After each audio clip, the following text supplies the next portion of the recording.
ధన్యవాదాలు speaker sir. ముందు కేటీఆర్ గారు చెప్పారు, నేను మళ్ళీ చెప్తున్నాను.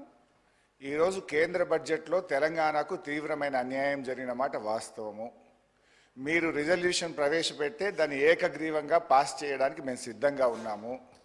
2, మీరు ఢిల్లీకి అఖిలపక్షం తీసుకువెళ్తే మీ వెంట రావడానికి సిద్ధంగా ఉన్నాము. ఢిల్లీలో ధర్నా చేద్దామంటే మేము కూడా మీతో పాటు ధర్నా చేయడానికి సిద్ధంగా ఉన్నాము. ఈ రాష్ట్ర ప్రయోజనాల విషయంలో ఎట్టి పరిస్థితుల్లో రాజకీయాలకు అతీతంగా ఏ పోరాటానికైనా బీఆర్ఎస్ పార్టీ సిద్ధంగా ఉన్నది, ఉంటది అని స్పష్టంగా తెలియజేస్తా ఉన్నాను. ఇకపోతే అధ్యక్ష, గౌరవనీయ ముఖ్యమంత్రి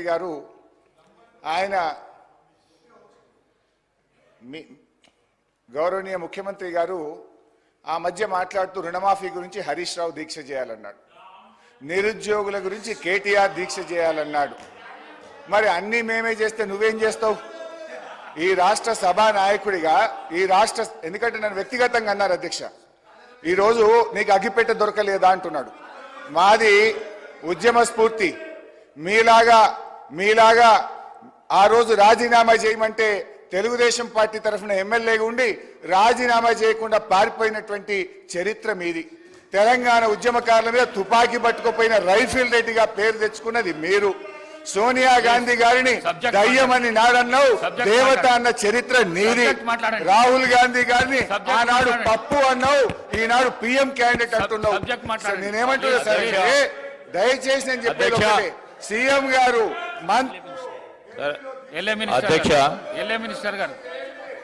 అధ్యక్ష హరీష్ రావు గారికి కోరుతా ఉన్నాము. ఇది చాలా ప్రాముఖ్యత గల ఒక స్టేట్మెంట్కి సంబంధించి అందరి అభిప్రాయాలు తీసుకొని ముఖ్యమంత్రి గారు తీర్మానం చేయాలని మనం అందరం అనుకున్న తరుణంలో మళ్ళా రాజకీయాలకి తావిచ్చే కార్యక్రమం మీరు సమాధానం చెప్పిండ్రు సార్. నేను మిమ్మల్ని కోరుతా ఉన్నా అధ్యక్ష, మరి సిపిఐ సంబంధించిన పెద్దలు ఇంకా మాట్లాడేది ఉంది, ఇంకొకరిద్దరు గౌరవ సభ్యులు మాట్లాడేది ఉంది కనుక దాని తదుపరి గౌరవ ముఖ్యమంత్రి గారు కూడా తీర్మానాన్ని ప్రవేశపెడతారు కనుక సమయభావం కూడా ఆలోచన చేసి అందరూ సభ్యులు కూడా సహకరించమని కోరుతాను.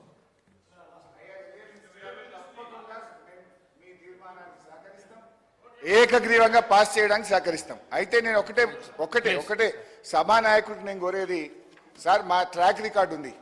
గడ్డిపోచల్లాగా మా నాయకుడు చెప్తే 2 సార్లు ఎమ్మెల్యే పదవికి రాజీనామా చేసిన చరిత్ర నాది, మంత్రి పదవికి రాజీనామా చేసిన చరిత్ర నాది. కానీ మీరు మా ఉద్యమ స్ఫూర్తిని ఈ రకంగా అవమానపరిచేది సభ రికార్డు నుంచి తొలగించాలని మిమ్మల్ని కోరుతున్నా అధ్యక్ష. కేసీఆర్ గారిని రమ్మంటుండ్రు. కేసీఆర్ గారు చావు నోట్లో తలబెట్టి కానే కాదని తెలంగాణ తెచ్చిండు. కేసీఆర్ ఎందుకు? నువ్వు చేయి, నీకు 1000 మంది మేము రక్షణ కవచంగా ఉంటాం, మేమందరం ఎమ్మెల్యేలం వచ్చి నీ చుట్టూ ఉంటాం, నువ్వు మీ కేబినెట్ దీక్ష చేయండి. ఆనాడు దొడ్డుబాట్లు కేంద్రం కొనకపోతే మేమందరం ప్లీజ్ కూర్చోండి,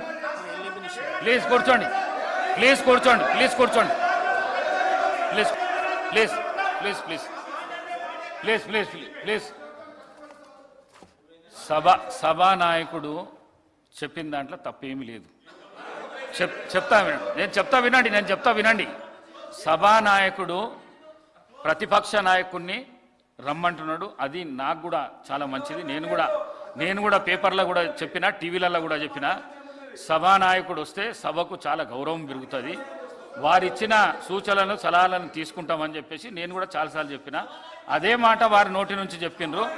మీ సభానాయకుడు లేనప్పుడు మీకు అవకాశం ఇవ్వమంటే ఇచ్చిన, మీరు రాజకీయాలకు పోకుండా సూటిగా సమాధానం చెప్పండి, అయిపోయింది. ఇక మీరు కూర్చోండి, మీరు కూర్చోండి. హరీష్ రావు గారు కూర్చోండి. ఇక గౌరవ ముఖ్యమంత్రి గారు.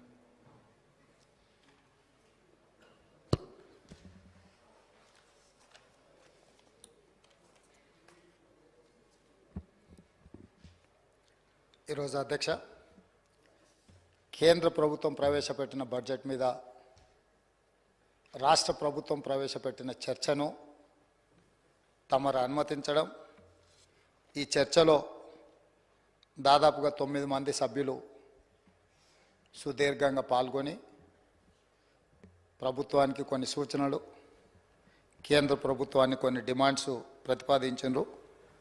ఇందులో ప్రధానంగా శ్రీధర్ బాబు గారు, శ్రీ కేటీ రామారావు గారు, ఏ మహేశ్వర్ రెడ్డి గారు, పొన్నం ప్రభాకర్ గారు, మాజిద్ హుస్సేన్ గారు, బట్టి విక్రమార్క గారు, హరీష్ రావు గారు, కూనంనేని సాంబశివరావు గారు, వివేక్ వెంకటస్వామి గారు సభ్యులందరూ కూడా చర్చలో పాల్గొని కేంద్ర ప్రభుత్వం తెలంగాణ రాష్ట్రం పట్ల చూపించిన వివక్ష కానీ, ప్రదర్శిస్తున్న కక్ష కానీ, ఇవ్వాల్సిన అనుమతులు కానీ, విడుదల చేయాల్సిన నిధుల విషయంలో వారి అభిప్రాయాలు చెప్పిండ్రు.